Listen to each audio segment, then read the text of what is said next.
So, I heard you guys wanted some longer videos.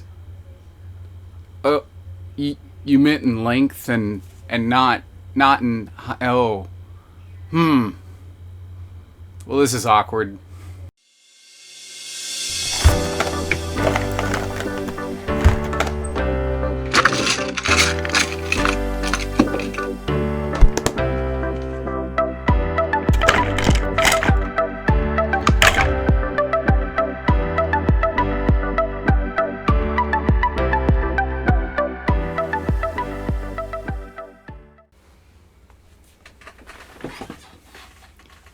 Trench Crusade. So, depending upon what other kind of YouTubers you've been following recently, you're probably pretty familiar already with what Trench Crusade is. So I'm not really going to go into the nitty gritty of the lore and stuff like that, but if you're unfamiliar with Trench Crusade, you might want to look into it if you're into games like Kill Team, where it's smaller engagements, like 6v6. It's very fascinating. I really like it. It's from some former members of Games Workshop and a few other companies that you may have heard of. And it's just a really neat idea for a game. Now, personally, I've been looking into maybe trying to find a way of doing modular trenches for a while now. One of my earliest attempts I actually gave up on. It was supposed to be a video about halfway through 2 years ago.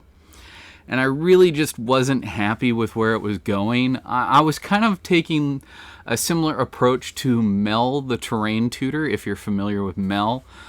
He did modular trenches where he used a lot of pre-made like jigs to kind of make sure everything lined up right, where he was cutting the edges to be all precise and stuff like that so that everything kind of just lined up. And that's really great for when you're playing historicals because it's a lot smaller and stuff like that. But when it comes to more heroic scaled games like Games Workshop's Warhammer 40k or even Age of Sigmar, or in this case Trench Crusade, you kind of want more of an epic feel. You also want the trenches to be high enough that the walls of the trench can be used as full cover. And then you start moving into like having these really large jigs that you kind of just have to keep track of if you ever want to make more trenches. So that doesn't really work for me. Now, recently, I've seen a lot of content creators who are making Trench Crusade content who are also tackling trenches and modular trenches. I have not watched any of their videos yet. I haven't watched a single one, and that's for good reason. This year is going to hopefully be my year of finding who I am as a content creator, and I want to try to not be influenced by other content creators. So, because I've kind of had this idea for a little while now, I thought, let's just see it through. I'm going to watch their videos eventually because I do want to support them. But I'm not going to watch any of their content during the process of making this video because I want this to be me and not a mixture. So if I end up doing some of the techniques that are in those videos, we're just going to chalk this up to great minds think alike. Because genuinely, I've been working on this for a little while now. So again, if I do copy something, I actually haven't seen their videos yet, at least as of the time of filming this. Now, am I going to watch their videos and then do a synopsis afterward to compare my video to theirs? No, but if you'd like to, you're more than welcome to. I am going to support them, like I've said, but I want this video to just be my thoughts and opinions on the subject of modular trenches. Now, depending upon how long it takes me to get this out there, like I said, this is the year of content, the year of quality, the year of me finding who I am as a content creator. And so that means that this video might take a little longer to go out. How much longer? This year, I'm only guaranteeing one big video a month. Now, does that mean that I might not make some smaller videos where I talk about hobby techniques and things like that? Of course I'm going to do that, but I might not do it every single month. In fact, some months might be more of a podcasty thing where I'm talking about stuff going on in the hobby community. But this video is about modular trenches, so why don't I move into that? Let's take a second to kind of talk about how I came up with the idea and why I'm doing it the way that I'm doing it, and maybe that'll help you guys with your own big projects. Because I know that sometimes just getting started is the hardest part, but once you get going, it's kind of a snowball effect where you just kind of keep going. So, without further ado, let's head over to the workbench and let's talk about it. Okay, so sometimes I find it helpful to create a scale model of what I want to do. In this case, it was pretty simple to be able to just do this out of small blocks of foam. As you can see here, I'm trying to do some kind of corrugated effect about halfway up the block. And then we're also going to go ahead and mask off the corners similarly to how we did with that foam core house I did a while back. But in this case, I think we're going to actually use real wood. Now, I had a few options. I wanted to bevel the sides originally, but then I realized when I put them up against each other, they really weren't going to line up great. Like, they would look fine if there was passageways, but if I ever wanted to butt them up against each other, a flat edge was going to work a lot better for creating large scale, like just blocks of, well, line of sight blocking and just completely masking off sections of tables.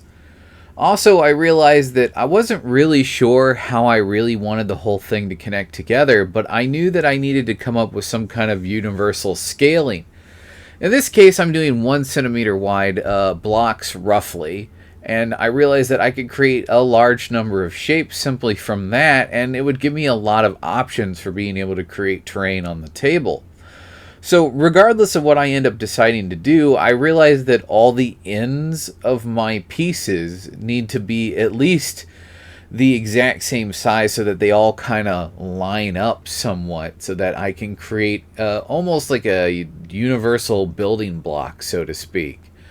Now, I'm not really sure if I'm going to be going with the pinwheel idea for a central large hub or multi-large hub or something like that, but I do know that I am going to be creating at least 4 or 5 different block types when it's all said and done, because I think that's going to give me the largest variety of options when it comes to laying out my terrain on the table. Okay, so we built a small scale model. We have a rough understanding of how many different pieces we're going to be making, and we have a rough idea of the shape of those pieces. So let's get started.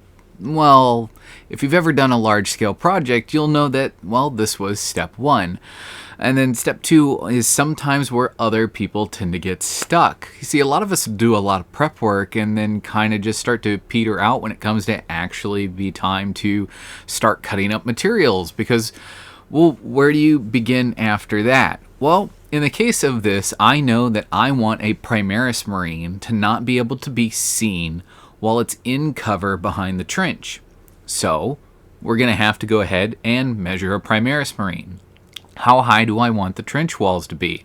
How wide do I want the trench walls to be? Etc., etc. And I've decided I'm going to entirely base that off of Primaris Marines. Now, although we're using this for Trench Crusade, I know I'm going to use this for all kinds of games. And if it doesn't work for my Primaris Marines, well, then I'm going to have a bit of a problem using it for Warhammer. And considering that's probably the one thing I'm going to use this the most for, despite the fact that I'm building it for Trench Crusade, well, I need to actually build this so that it's going to work for as many different game systems as I play. So we're going to go ahead and use Primaris Marines as our scale. So let's go ahead and measure one, and let's try to figure out how big are these pieces actually going to end up. Alright, so we've got our Space Marine and a rough measurement that we can work with. I know that 2 inches is going to allow him plenty of cover for him to be able to hide behind the trench wall. Now I could make this 2.5 inches to be safe, but we're just going to leave this at 2 inches, as I do believe that most Games Workshop miniatures that are intended to be ground units will fit behind this 2-inch mark, and those that won't, well, I'm sure that we can rule of cool this with most people I play with, and they'll be perfectly fine with allowing me to consider it full cover, especially considering over 75% of the miniature is covered, and most competitive rules basically state that. Now, we've got our box. I know it's a crudely drawn box, but I figure that if we stick to an approximate 3-inch wide rule, we can basically build our boxes using standard measurements. So we have 3 inches in width as well as 2 inches in height. So that means that we're going to have a little bit of excess, but that's not the end of the world. We're going to be able to use that excess to reinforce the inside of the box. And we'll talk about that a bit more in a second. But what is our overall length? Well, honestly, our length doesn't really matter. It entirely boils out to the shape that we're going for, as well as what kind of length we want to be working with when it comes to setting up our table. In my case, I think I'm going to be going with both 6 inches and 12 inches as standard length for a singular trench piece, and that's not including our shapes. So in the case of an L shape, the longest portion is going to either be equal to 6 inches or it's going to be equal to 12 inches. And I would like the shorter side of the L shape to be half that, regardless of what we go with, which means we probably won't be making any L shapes out of our 6 inches. We'll just go ahead and make L shapes out of our 12 inches. This is just going to kind of keep things simple and keep things neat and clean. And it's also going to allow our math to be pretty simple when it comes to making sure everything's kind of the same size so that it all lines up when we're done at the end of the project. Okay, so as you can see, I'm using a lot of fancy pants drafting tools. Now, why do I have access to all this stuff? Well, it turns out my dad was an engineer, technically, still is. My mom was interior design at Ray Vogue, and what that all kind of boils out to is they bought a lot of really cool fancy drawing tools, which means that I get to use the excuse of using them whenever I want. However, that's not always the case. So can you still do what I'm doing at home? And the answer is actually you can make your own drafting tools at home. Now, are they going to be as accurate as the ones that you can buy? No, but you can make them at home. So let's talk real quick about how to make your own drafting tools, because this is going to save you a lot of time and money. So if you've gone to a crafting store, you've probably seen something like this. Usually it's a lot smaller. So some people will refer to these as squares, speed squares, triangles. It kind of just depends on what your teacher tells you. And it also kind of depends on your major, if you're in a college major where you're going to be using something like this. This is really great. You measure out how far out you want to cut, and you go down your piece and you do your measurements all the way down, and then you use this basically to give yourself a straight line. But number one, and the single most important way to be able to use this is a perfect 90-degree angle. When you're doing a project like what we're doing here, where your math is kind of important, you kind of need, and I mean by kind of, you need as straight an edge as you can possibly start with. So how do you know if your edge is straight? Well, usually when you're buying foam like what you can see me using in the video here, you're going to have a straight edge of some kind. So for example, I'm just going to use the back of this notepad. You would line up your triangle on the factory edge, because usually the factory edge is pretty reliable when it comes to foam. And if your other edge is not straight, you can use this to straighten yourself out and try to get a straight edge to cut from. So that way you know everything is square. That way you know your math is good the entire way up the page. But how do you make one of these? Actually, it's pretty simple. Now, if you can get your hands on cardstock, this is going to work a lot better for you. But if you can't, you can use a piece of paper out of the trash. You can use a piece of notebook paper. It doesn't really matter. You're just going to take a piece of paper and you're going to take one corner and you're going to fold it over until both edges line up. And we're basically going to make our triangle by lining that up. And what this is going to do, assuming you get this about as straight as you possibly can, which might take more than one attempt, and that's fine. But basically, you're going to cut off your excess, but that's going to leave you with a 90-degree angle right here. You just made yourself an improvised speed square. Now, if you don't trust this piece of paper and you're worried that it's going to bend and flex and do all kinds of weird stuff, and you've got an old notebook lying around that's got some thicker cardstock, or you got an old cereal box, you can trace out your triangle onto that cardstock, onto that cereal box, and you can make yourself a much more reliable triangle, or speed square in this case. And that's going to help you out a lot. Now, you're also probably noticing that I'm using a T, or a T-shaped square, or whatever you want to call it. And you might be saying, well, Graham, I can't make one of those. Oh, can't you? Now, it's not going to be the most reliable thing in the world, but if you've got one of these old notebooks where all the leafed paper rips off from the top, you're going to notice that's pretty straight. You can line this edge up against the foam that you're cutting.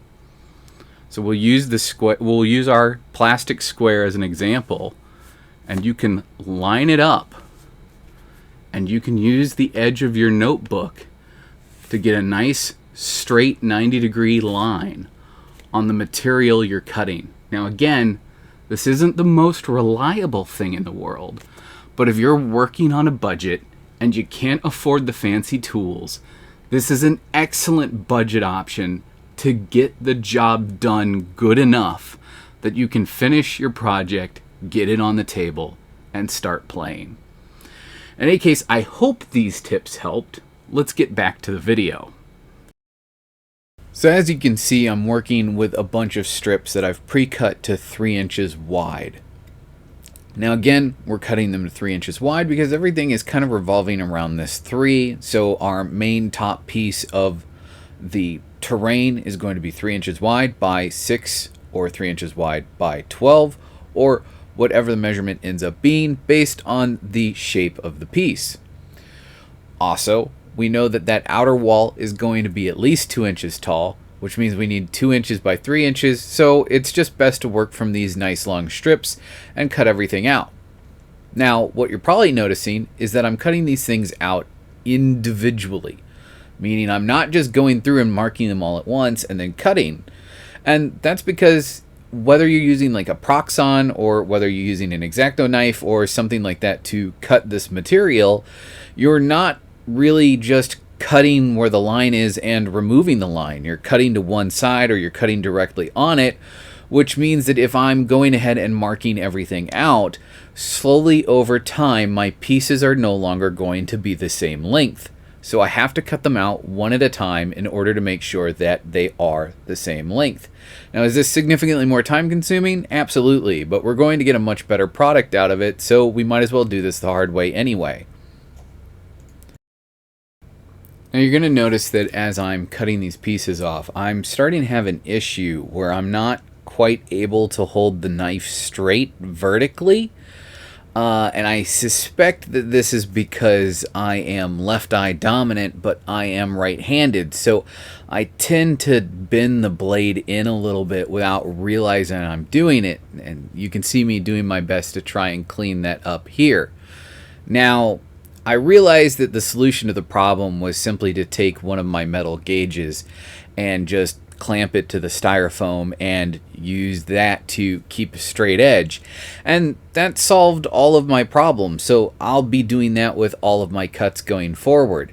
If you've got the ability to clamp down some kind of straight edge in order to help you keep your edges straight, I highly recommend it. And most of that is simply because when we start to go gluing all of these pieces together later to create these boxes that are going to become the trenches, we want to try and eliminate as many gaps as we can during this process.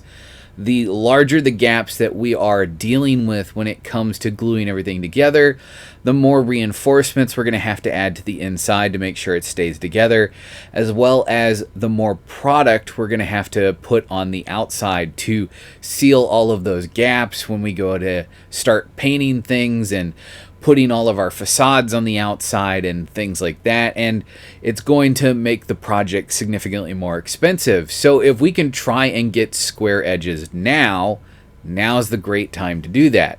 Also, you're going to notice that I'm just marking off all of my pieces. This is just so I can kind of keep track of things. So I'm marking everything with a 6 for right now to indicate 6 inches. And that number is going to end up on the inside. That way, if I ever want to make more of these later, I'm going to have my measurements available to me on my own project. And I'm going to be able to reference that later down the road to make more trenches if I want to.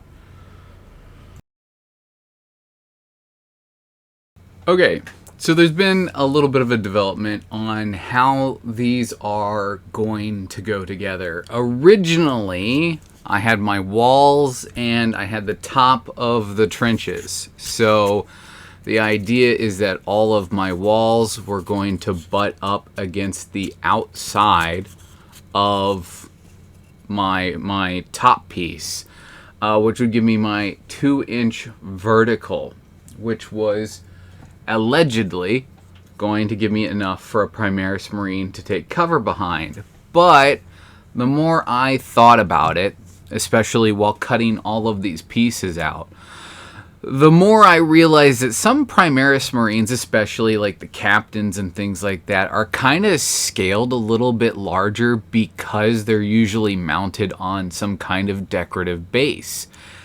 And that kind of got me really thinking about like just how this is really gonna go together.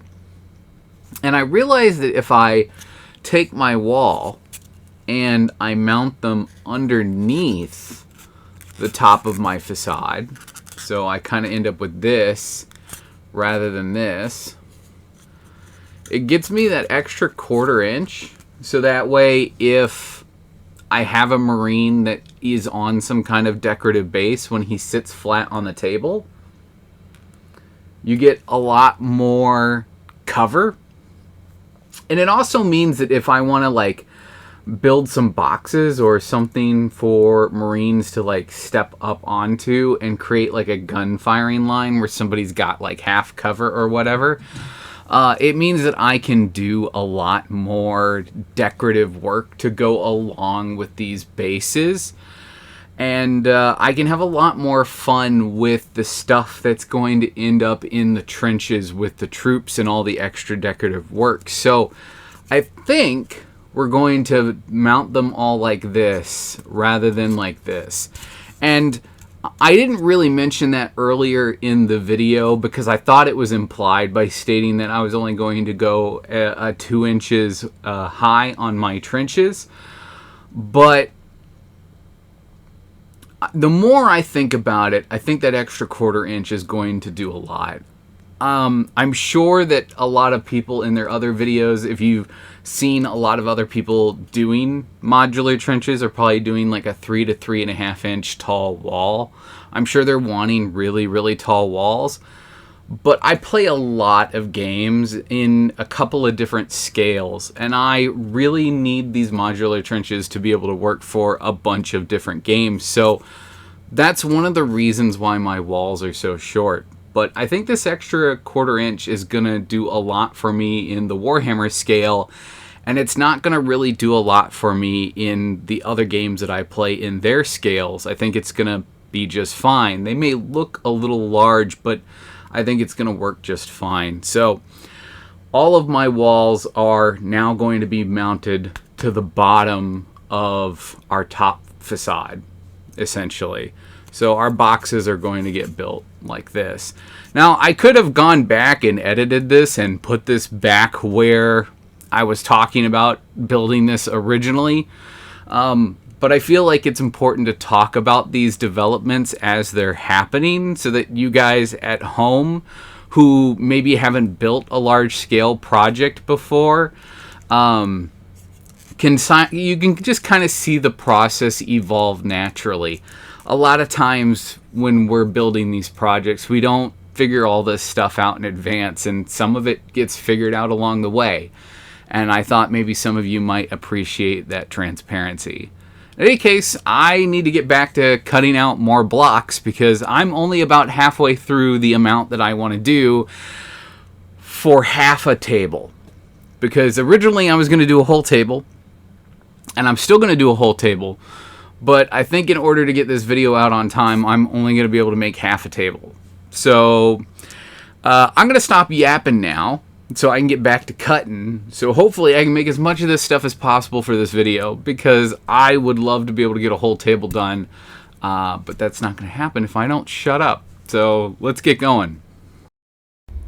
I'm sorry I didn't quite get the angle high enough on this, but I thought you guys might like to see how I'm lining up these vertical risers. I'm just using this L bracket or this L square or whatever you want to refer to it as. You can even use your speed square or your drafting triangle to kind of line all this up. But basically, the more effort that you put in now to try and keep these vertical risers as straight as possible, the better off we're going to be the later down the project. It's just going to help everything to line up a lot better. It's going to help things stay square, and it's going to make the final project look a lot cleaner. Okay, so we have our basic form of our trench, but we have no walls. So how do we fix that? So this is going to not be the most precise method for coming up with this measurement.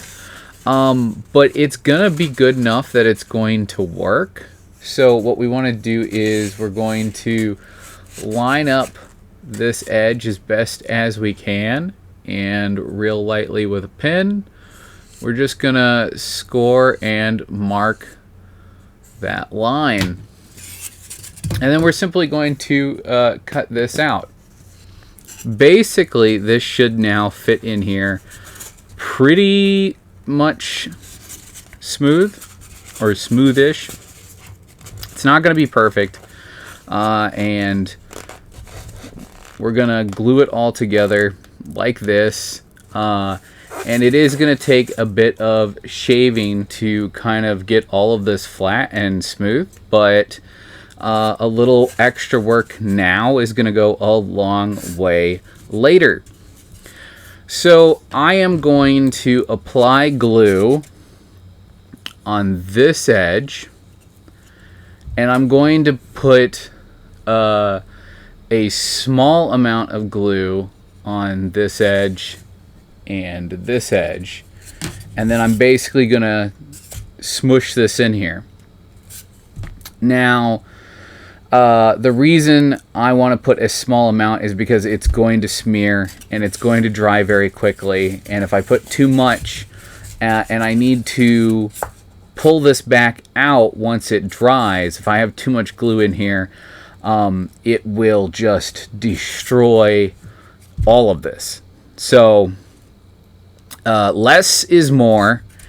And once this is in place, we'll cut out some blocks of foam that we'll then use to secure from the inside, and this will add our extra support. And I will show one of these blocks when it's all done so you guys can see that.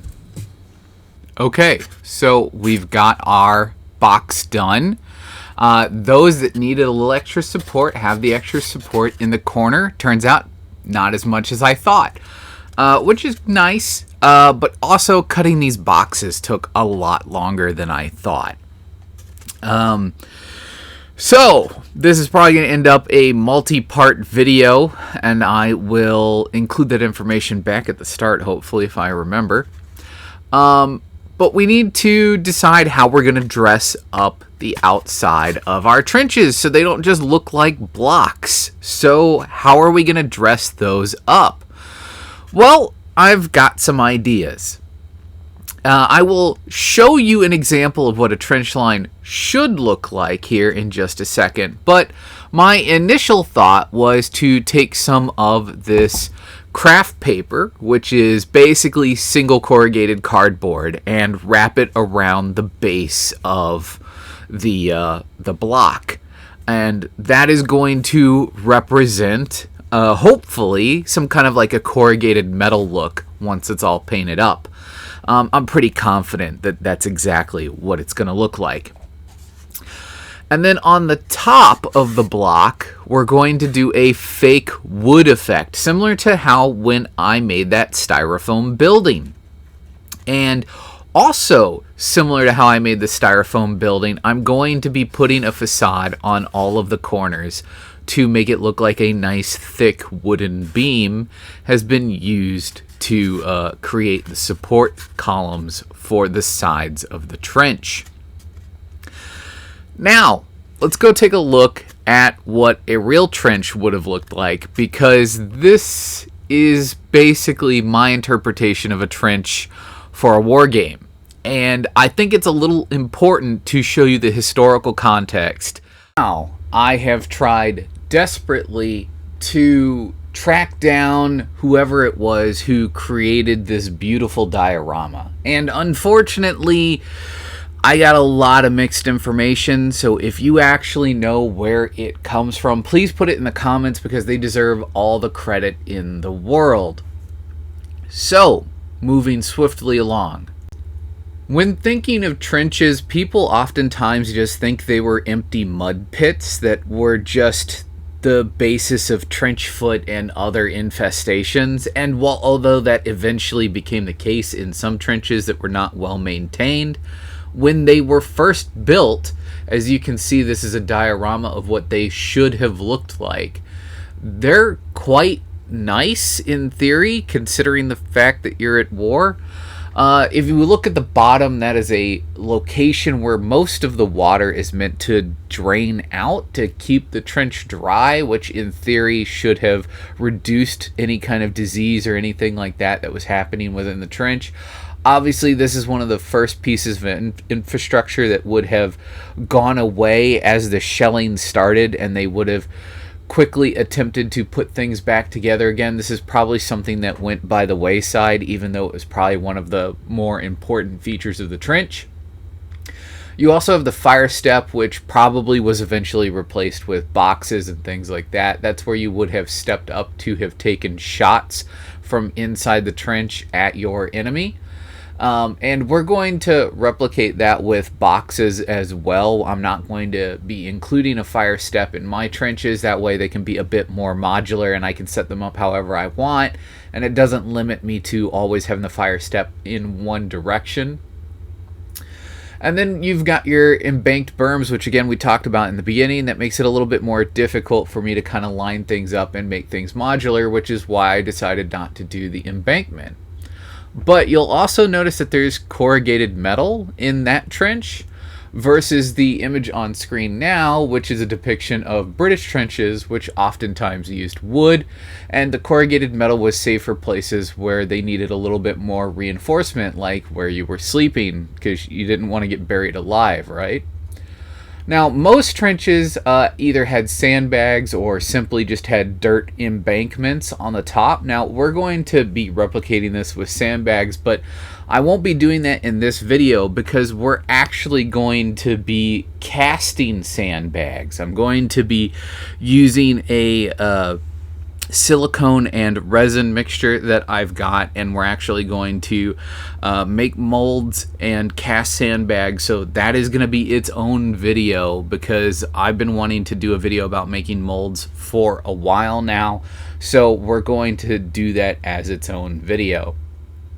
So Yeah, there's a lot kind of going on, and as well as barbed wire. Obviously, that's something huge that people think of both with World War One and World War Two, as well as if you're into Warhammer. And I've got an idea on how to do scale barbed wire, and I've got an idea on how to do it en masse. So we're going to also probably be doing that as a short video that I will put out in between this video and the next big video, which hopefully the next big video will be this whole project finished. So keep an eye out for those videos. And yeah, trenches I've learned so much about during this project, and one of the things that I've learned, which I kind of already knew but I didn't realize to the extent of, is that they still affect the landscape to this day. If you go somewhere, especially somewhere from World War One, meaning you go to a battlefield that was a World War One battlefield, not only can you still see the shell marks, meaning like the pock marks on the land from where the shells were landing, but you can still see the zigzag patterns of where the trenches were at the time, which is morbidly fascinating. I just would have assumed that they filled it in, but no, they kind of just walked away and left it as it was, and as a result, it's still there to this day. And I feel like that's historically important enough of a fact that I wanted to share it with you. In any case, let's move on with the project. So my first order of business is trying to decide if I'm going to need these two things to overlap. Now this is an example that I've cut of my thickness of my foam. This is what I'm going to be making the faux wooden planks out of. And I've determined that I think they're about the same thickness, so we're good to go ahead and continue. Right now, I'm just kind of taking the lowest point on that ripple, because this is meant for like school projects, so it's got this pre-cut ripple down the middle. So we're gonna have to cut that off flat, and I'm just kind of lining that up with where I think it needs to be. And I was lining my little extra scrap up, and I realized that that's going to be about 3 rows of planks for what I want to do, and that sounds pretty great to me. So all that's left to do is to cut that ripple off and start slicing off a bunch of these pre-made slices of the foam, and then we're going to texture that up, slice it down the middle so that I have 2 sets of planks. Cut those to about 4 inches in length, maybe 3, and those are going to then get glued down above that ripple. And then all will be left to do is to cut out the nice thick wooden beams that are going to encase the edges, and then decide if I want to add any thicker beams in the middle, which I will probably do on the much larger pieces, but not on this smaller 6-inch piece. And that should be it, other than painting and of course adding surface detail, but we're going to talk a bit more about that in depth in next month's video. So you'll see a little bit of that in this video, but we'll really talk about it in next month's video. One of the last things that I really need to do is just go ahead and use a basing paste to kind of just smear all over the top. This is going to be our no man's land. Now, typically we would want to do any kind of adjustments to our no man's land before we add our basing paste. However, this is kind of my example piece, and I'm not really going to do a whole lot of anything special with it. So going forward, you're going to notice in next month's video that none of these pieces are going to have this basing paste on it. But if you're curious as to why I have so much, that is because it is homemade. And I will be revealing that recipe sometime this year. I'm going to be using quite a lot of this in projects, so I know I'm going to have to make some more of it soon. So I'll be sharing that recipe when we make that video. In any case, this is pretty much one of the last steps. I should have gone ahead and glued on those larger beams to the corners before I did this step, but because I'm not doing anything crazy or anything fancy with the surface of our no man's land, I kind of just got lucky. But yes, Just smear it around like a cake. You don't want too much. I've noticed that regardless of the brands, if you put them on too thick, they do tend to kind of crack. If you want to do a really thick pour of a basing paste, I do recommend adding some kind of glue or Mod Podge to it. That tends to reduce how much it cracks, but it does dramatically increase how long it takes to dry. Okay, and here we have what is essentially our basis for our trench with our no man's land on top.